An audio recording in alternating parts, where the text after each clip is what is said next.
I just got an email from AMC Theaters. Now, if you're part of the AMC Stubs A-list and you saw Spider-Man No Way Home on opening weekend, you probably got one too. It's about a special NFT assigned exclusively to you. It has monetary value.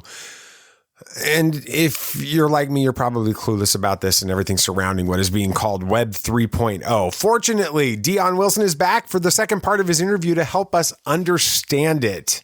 This is Tatooine Sons. It's true. All of it. What is the name of the Porg on the Millennium Falcon? Force is strong in my family. What do you think his name is? It's a big moment. I am a Jedi, like my father before me. Maybe Turbis? Do or do not. There is no try. Turbis? Pablo, if you're listening to this live stream, that Porg's name is now Turbis. It's a good Star Wars name. We're not done yet. These guys recorded an awesome podcast called Tatooine Sons. Everybody was lit. Welcome to Tatooine Sons, the only fan podcast to name an official Star Wars creature and be endorsed by the writer-director of The Last Jedi, Rian Johnson. We believe that pop culture is the mythology of this generation, that there is a story written on our souls, and that these myths speak to that story.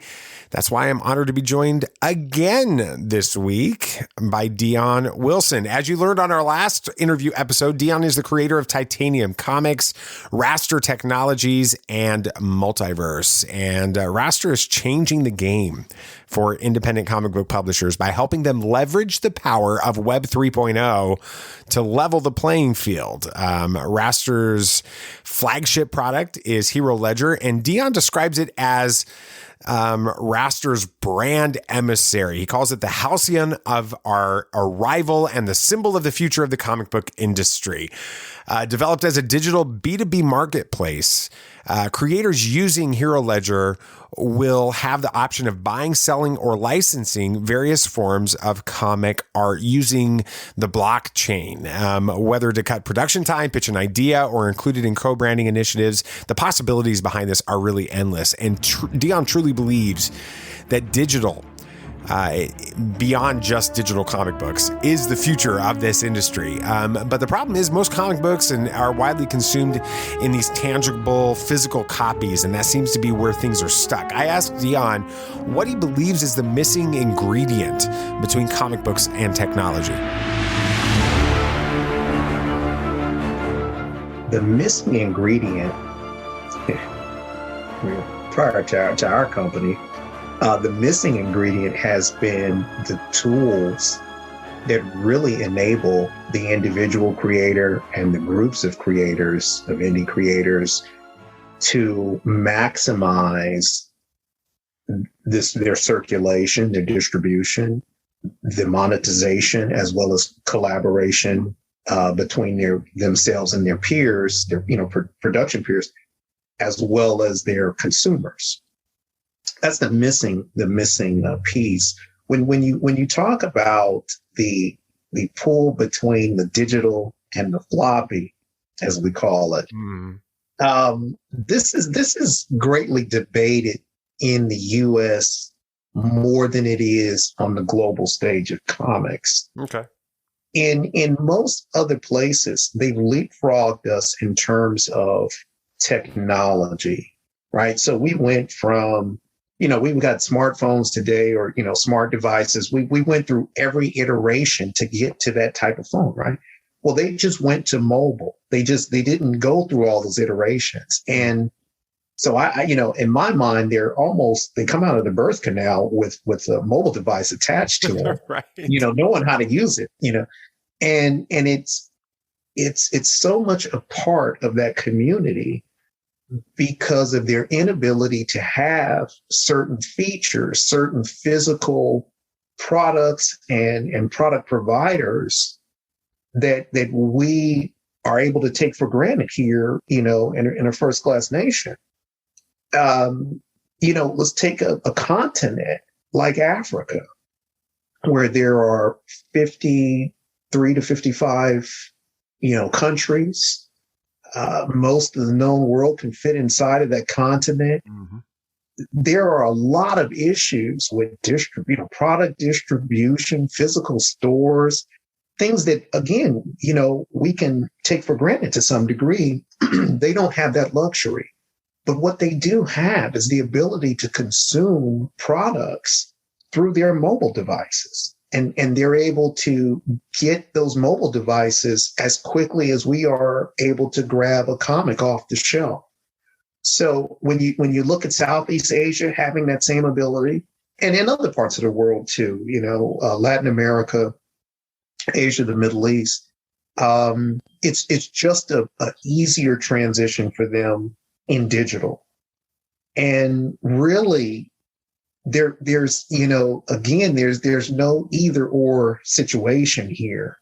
We can do a little bit of both, but we've got to find ways in places where it's more restrictive, it's more difficult for a number of reasons. We've got to find ways to provide some physical goods, and also, continue to provide them the digital version.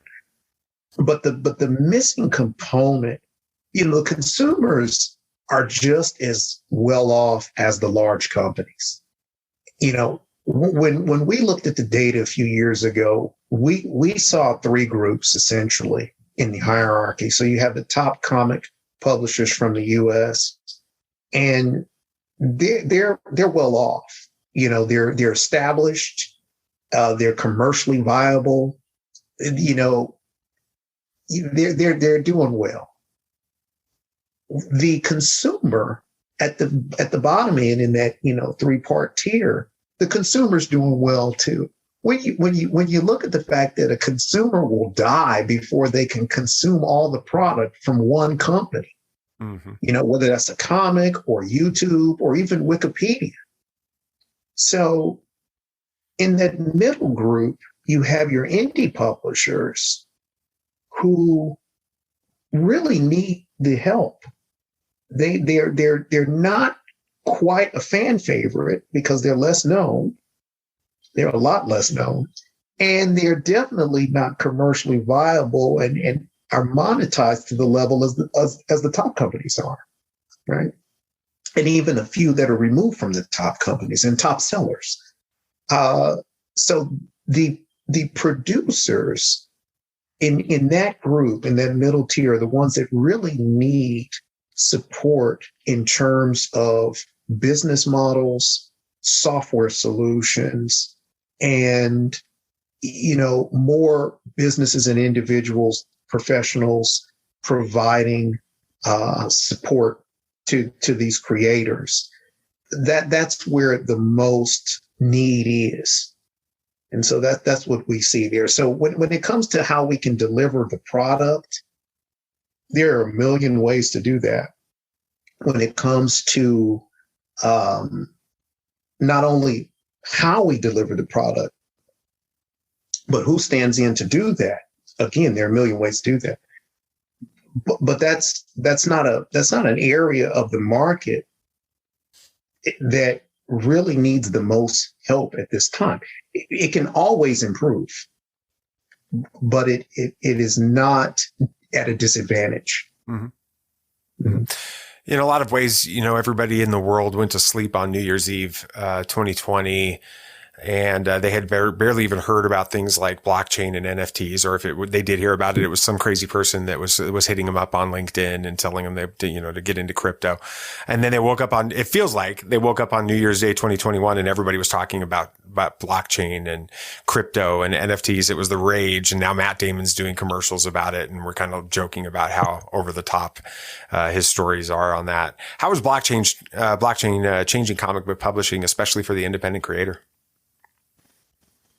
Great question. So the blockchain is really allowing for businesses who were not familiar with the independent comic book publishers, their stories, their characters, the fact that they even exist. It's allowing them to see what these creators own and how their works are consumed, essentially, how they're enjoyed. Mm-hmm. Blockchain is allowing for records to be created that will really work to express what this group of creators can do. Whereas our team has taken the time to ask them, to find out, to survey them, to interview them from all over the world. The technology will allow them to be where they are, and the insights will be a very seamless process through transacting with the platform, the application that is connected to that chain. So these blockchains, in essence, are, really master record repositories, and they can be as sophisticated or as simple as those that create them. So if we just want a little bit of information about that creator, their characters, their stories, we can structure our database so that blockchain has that simple information. Or if we want to become very complex and associate many things, we can again structure our database and our blockchain to do that. And that's really what the blockchain is there for. There are technologies within that structure, distributed ledger technologies, excuse me, that, in fact, if we talk about smart contracts are allowing creators to have a bit more control, make new decisions about their intellectual property right there on the spot that they otherwise would need a lot more in resources to do, financially as well as professionally. And what do I mean? Well, with a smart contract, the individual can make the determinations right then and there about licensing, how they want to license their property. And traditionally, we're used to having to hire an entertainment attorney, pay them a retainer, get them, for a few hours each time, and, all the paperwork. And you still, even when they're working for you, you still don't necessarily know the language. You still don't know your way around the block. And so the more complex for any service, the more costly. And these creators don't have that type of money. We could even say they don't have that type of time, if we were to say time is money. So these incredibly innovative programs are allowing individuals the opportunity to do things that it would take entire departments from a company to do, or the entire company to do. And that's something that we haven't seen in the past that's been with us, for the last, 10, 15 years, a little bit less, but, 10, 15 years, that is going to really make a difference in the way comics are produced, the way they're distributed, the way they're purchased and consumed in the future. So blockchain is just I think it's just the tip of the iceberg. I really believe so. I think that, not to go too far with this idea, but once we really figure out quantum computing and we're able to take that, because as we continue to go, our technologies become more plastic, and there's going to be something for everybody in quantum. We already see this for AI and machine learning and deep learning. So as we are able to unfold in these directions, the comic creator at the individual level, at the group level, the top creators, the bottom creators are all going to have access to tools that are going to really make the experiences from production all the way to consumption far more dynamic each and every time.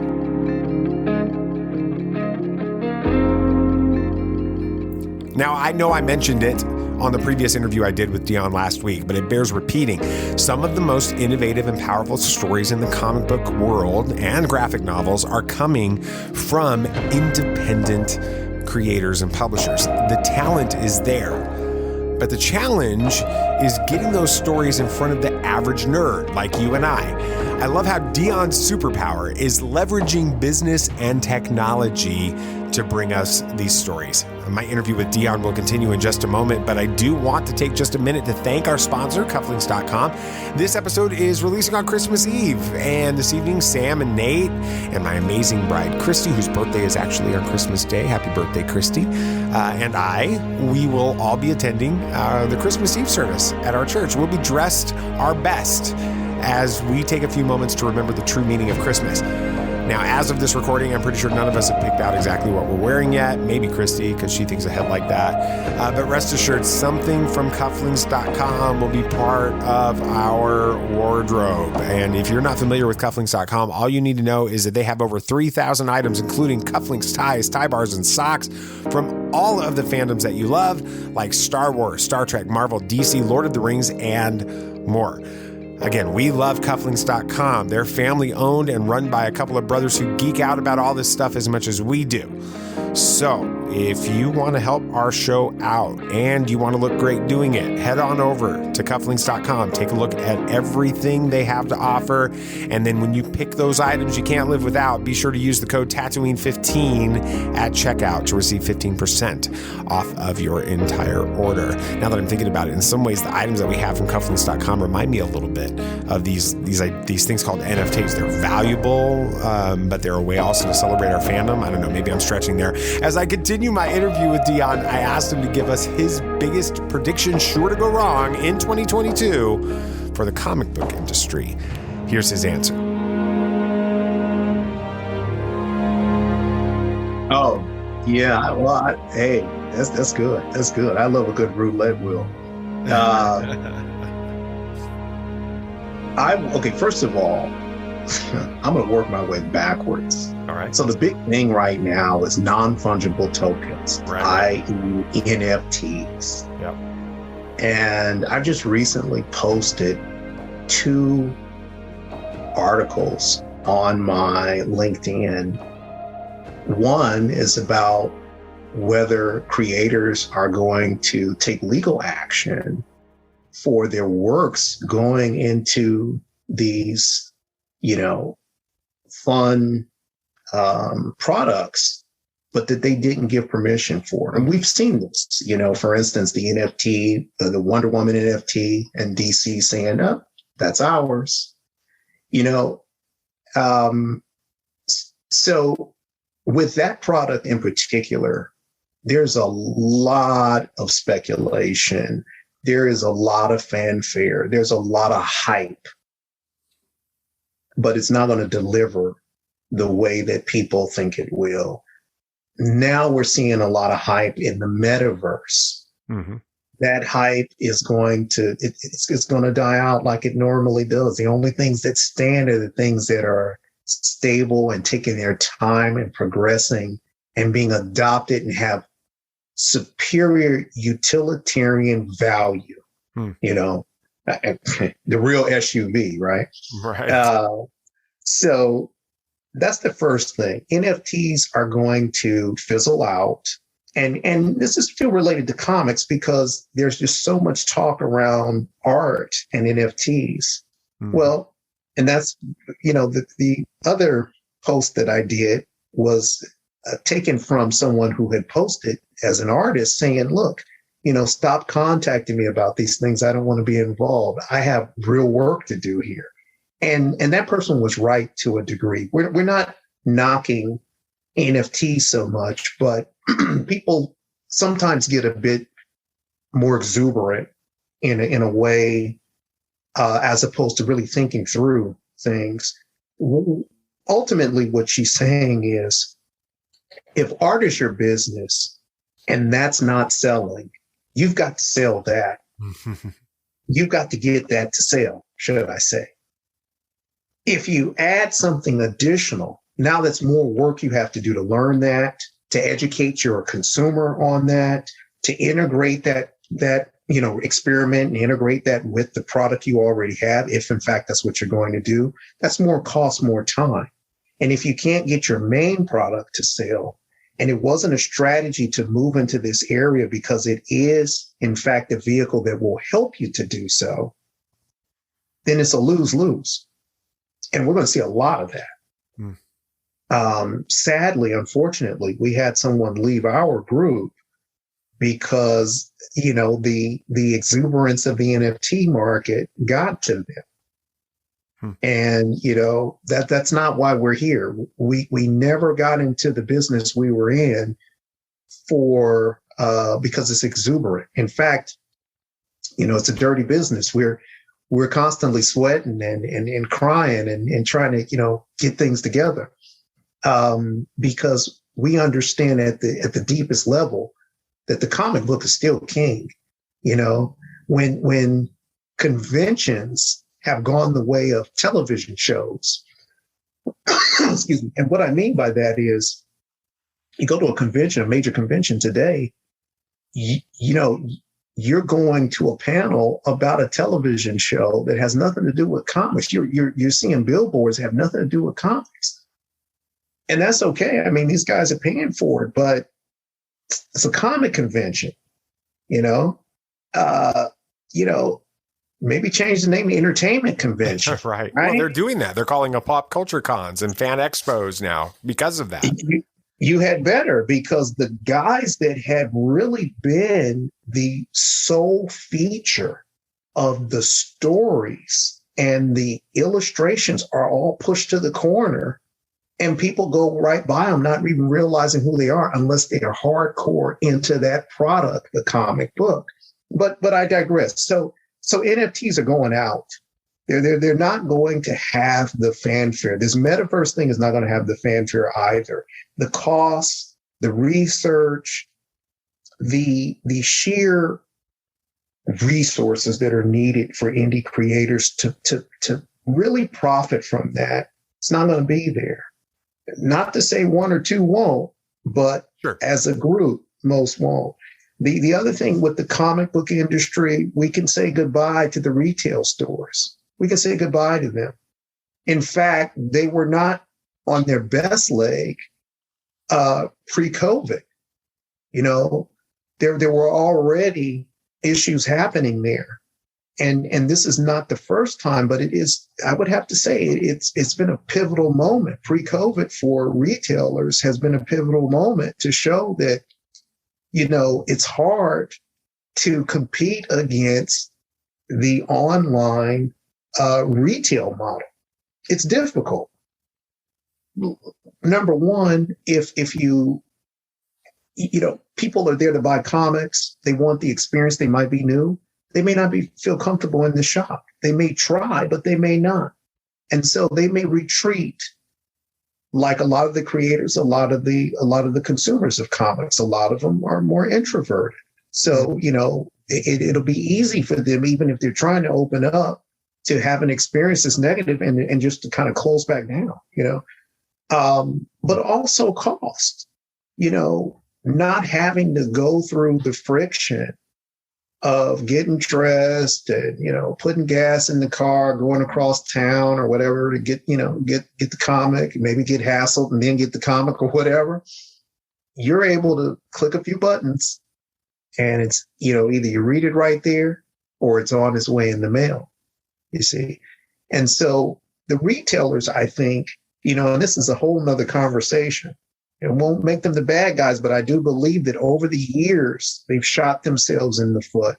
And I think that's something that we can't be honest about in the comic book industry, is to really call each and every group, including independents. I mean, I have my things about them, but to call each group on how they have actually been counterproductive to the ecosystem's ability for all to be more successful, you see. So the retailers on the way out, the superhero film thing and superhero show thing, that's I think that we're going to move like we do. We're going to go, we had the heights of comic book films, and it's not to say we won't keep having them, but the few years of Marvel that we had, the magnificent years, I don't think we'll see that again. And I don't believe that DC will pick up the slack for that.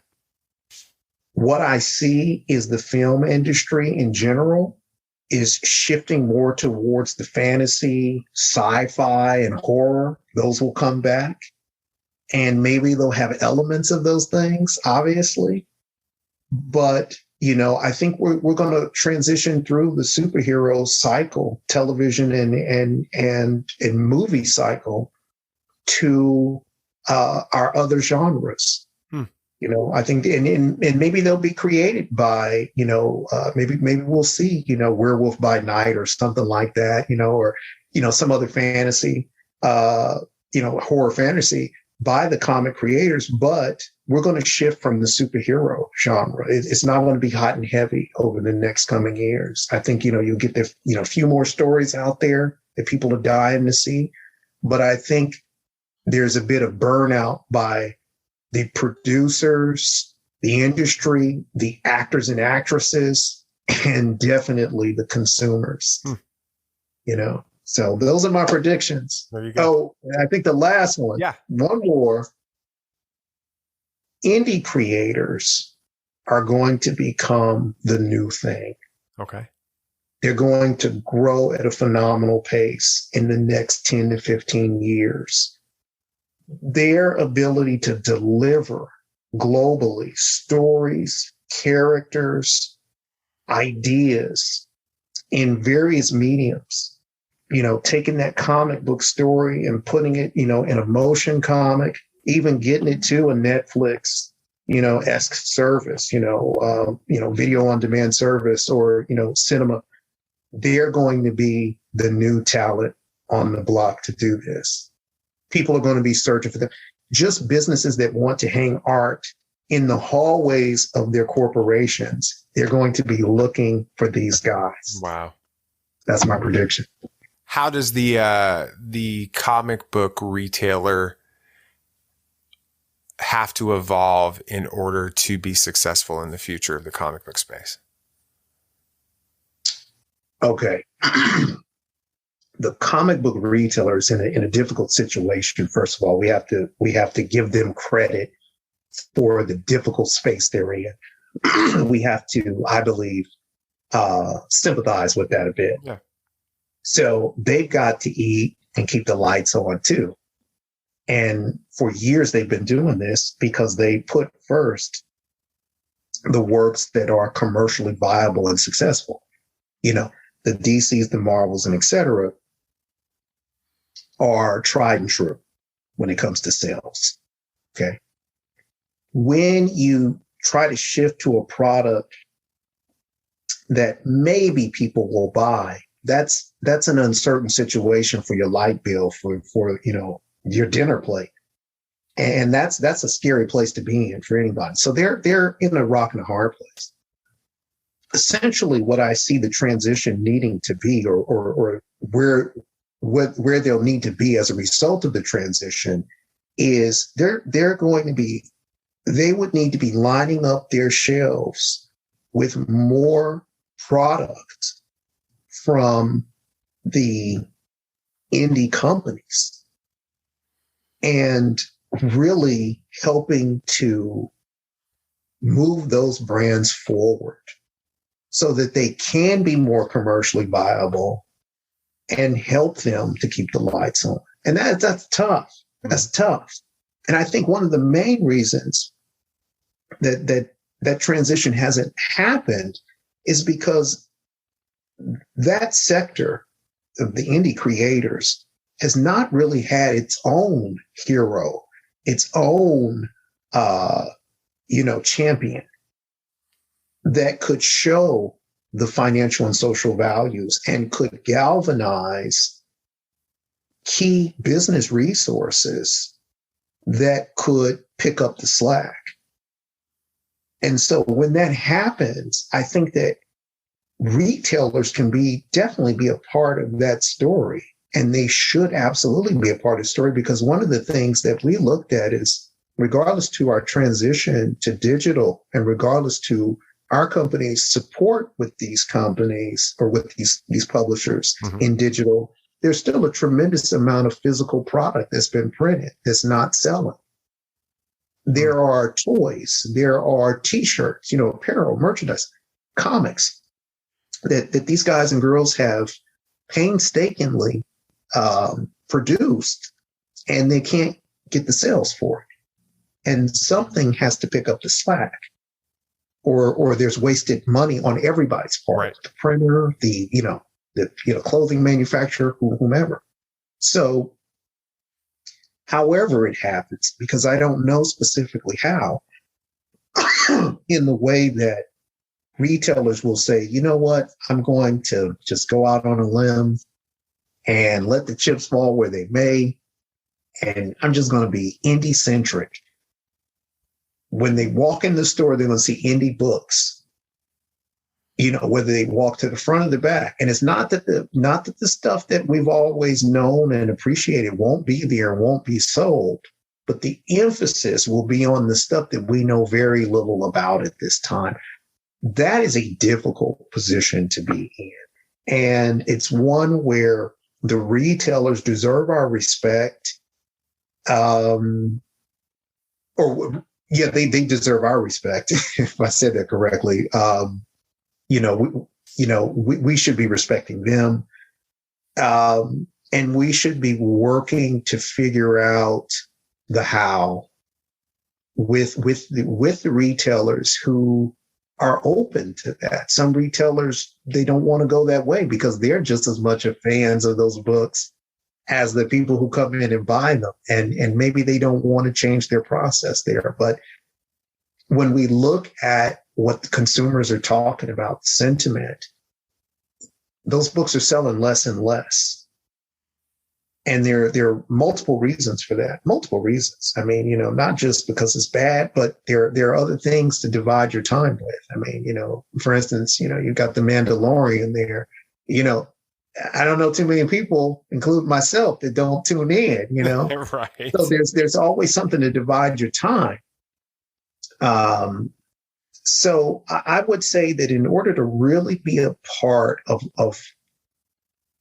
to continue as a physical retailer, they're going to have to make a sacrifice that very few of us can do and would even think to do, because it's like, wait a minute, keeping the lights on and eating versus, these guys, I don't know these guys, right. And there has to be some kind of buffer in between. It can't just be this leap of faith. There has to be something there. It has to be an incentive. And so, I don't know, maybe that's something we'll look at. Maybe that's something we'll look at, some type of incentive. There needs to be an incentive, because, why else would they take the shot, unless they're like, hey, my kid does this too. So, we're going to go big or go home. We can't expect that of every retailer, Mm-hmm. So, I think that's the way forward for them. They've got to be a part of the conversation of having more indie books and indie products, not just the books, the T-shirts, the little bobblehead figures or whatever that these guys and girls are creating besides the comics, even just to have a indie night, where it's like, hey, we're going to have a panel in the back, and we're going to have indie creators come in and, talk about their widgets, and we're just going to get everybody in the store. And we're going to, make indie comics that they're creating, as well as others that are in the store, accessible, so that people, start to, consume this and be a part of the process. Yeah.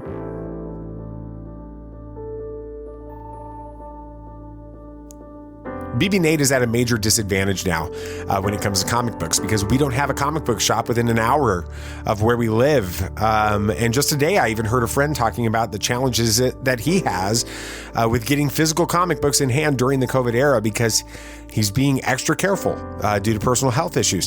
Comic book retailers must evolve in 2022, or they're going to go the way of the dinosaur. I want to thank Dion for joining me the past 2 weeks on our interview series, and I strongly encourage you to check out our Mverse on Twitter. So at our Mverse on Twitter. Follow everything going on with Dion and HeroLedger, and also go to themultiverse.cloud for all the details.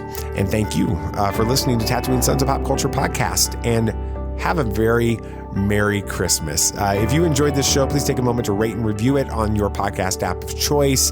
Make sure you hit the follow and subscribe button on your app so that you get every episode the moment it drops. And again, our next episode is going to release on Tuesday, and we're going to be giving our spoiler review of Matrix Resurrections. We'll be reacting to the finale of Hawkeye. We have some very strong opinions on that one. You'll want to check those out.